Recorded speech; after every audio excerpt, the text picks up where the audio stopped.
ہاں یہ کہیں قرآن میں ایسی بات ہے کہ میرے جو قریب لوگ ہیں ان کو ڈھونڈو، ان کی صحبت اختیار کرو، ان کے مرید ہو جاؤ، غوث کتب ابطال کا کوئی لفظ آپ صلی اللہ علیہ وسلم نے کبھی لیا ہو، قرآن میں موجود ہو، یہ ڈائریکٹیو دیا ہو کہ ان کو ڈھونڈو اور ان لوگوں کے تھرو میرے قریب آؤ، یہ تمہیں میرے قریب کریں گے، کہیں کسی طریقے سے اس کی گنجائش نکلتی ہے؟ قرآن مجید نے صرف ایک بات کی ہے، کونوا مع الصادقین، سچے لوگوں کی ہمراہی اختیار کرو، ان لوگوں کی صحبت میں بیٹھو جو سچ بولتے ہوں، صداقت پر کھڑے ہوں۔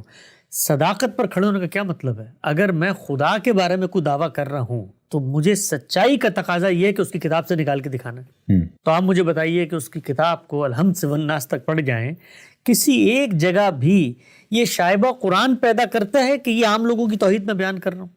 اور اس کے بعد ایک درجات ہے خاص الخواص کے، جہاں پر خدا کی ذات سے براہ راست اتصال ہوگا، اور یہ نقشبندیہ اور یہ چشتیہ اور یہ قادریہ یہ سلاسل ہیں، اور ان کے اندر تم نے جانا ہے اور پھر بیعت کرنی ہے، اور پھر فنا فی شیخ ہونا ہے، پھر فنا فی رسول ہونا ہے، پھر فنا فی اللہ ہونا ہے، پھر سلوک کی منازل طے ہوں گی اور عالم بالا میں تمہیں مشاہدات ہونے شروع ہو جائیں گے، پھر تم قائم الزمان بن جاؤ گے اور یوں کائنات کے انان تمہارے ہاتھ میں دے دیں گے، پھر بارش تم سے پوچھ کے ہوگی، پھر لوگوں کو رزق تم سے پوچھ کے دیا جائے گا۔ یہ جو ہمارے یہاں تصورات بنتے ہیں، ان تصورات میں دعویٰ تو یہ ہوتا ہے کہ خدا کے اذن سے ہو رہا ہے، وہ خدا بھی کچھ نہیں کر سکتا ان غوث کتب ابدال سے پوچھے بغیر، ان کی کتابوں میں جا کے ذرا پڑھیں نا آپ، یعنی وہاں پر وہ پیرلل خدائی بن جاتی ہے اور دعویٰ یہ کیا جا رہا ہوتا ہے۔ اور اس سب میں جو سب سے بڑی چیز کمپرومائز ہوتی ہے، آپ کو پتہ ہے وہ کیا ہے؟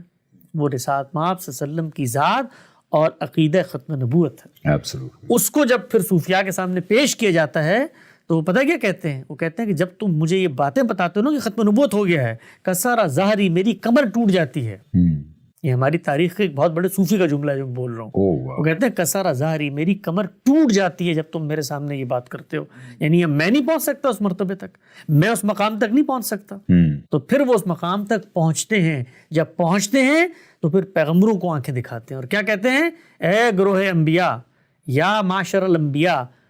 ایک بہت بڑی بزرگ ہستی کا جملہ پڑھ رہا ہوں آپ کے سامنے، شیخ عبد القادر جیلانی کا جملہ، ابن عربی نے نقل کی اپنی کتاب میں کہ اے گروہ انبیاء، ہمیں جو کچھ دیا گیا ہے وہ تمہیں نہیں دیا گیا۔ سوچے ذرا، تو معاملہ وہاں تک رکتا ہی نہیں ہے بھائی، تمہیں تو صرف نبی کا ٹائٹل دیا گیا ہے، تمہیں صرف نبی کا ٹائٹل دیا گیا ہے جو تم سوچ بھی نہیں سکتے، تم سوچ بھی نہیں سکتے۔ وہ کہتے ہیں موسیٰ تشریعی نبی تھے لیکن ساتھ ایک خضر بھی تھے جو غیر تشریعی نبی تھے، اور علم میں خضر تو باہر کے فاگے تھے۔ ذرا سوچیں آپ، اور ہم لوگ کس جگہ پر کھڑے ہوئے ہیں؟ ہم اس دوسری جگہ پہ کھڑے ہوئے ہیں۔ تو یہاں سے نبوت جاتی ہے، رسالت جاتی ہے، آخرت جاتی ہے۔ آخرت جو ہے مطلب آپ سوچیں کہ میرے لیے دنیا میں جینے کی مہمیز کیا ہے، وہ آخرت کا تصور ہے یار۔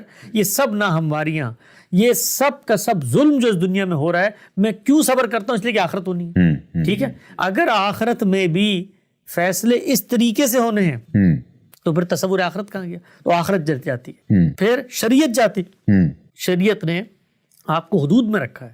جب آپ ان سلاسل پہ جاتے ہیں تو پھر آپ قسط اور اعتدال پہ نہیں رہتے، پھر آپ کے زہد اور تقوی اور ورع اور للہیت کی وہ نمونے پیدا ہوتے ہیں جس سے انبیاء کی تہذیب بالکل غیر واقف ہے، جن سے صحابہ کرام کی جماعت بالکل غیر مانوس ہے۔ یعنی پھر آپ فخر اختیار کریں گے، پھر آپ دھنی رمائیں گے، پھر آپ جنگلوں میں جائیں گے، اور پھر اس کے بعد آپ اپنے لحاظ سے اللہ کے قریب ہونے کے لیے ایک ایک کھجور کے اوپر آ جائیں گے، کپڑے آپ کے ختم ہو جائیں گے، جیب میں آپ کے مال نہیں ہوگا، دنیا پھر مچھر کا پر اور دھوکے کا گھر لگے گی۔ تو یہ سارے تصورات بھئی قرآن مجید نے تو مال کو خیر قرار دیا۔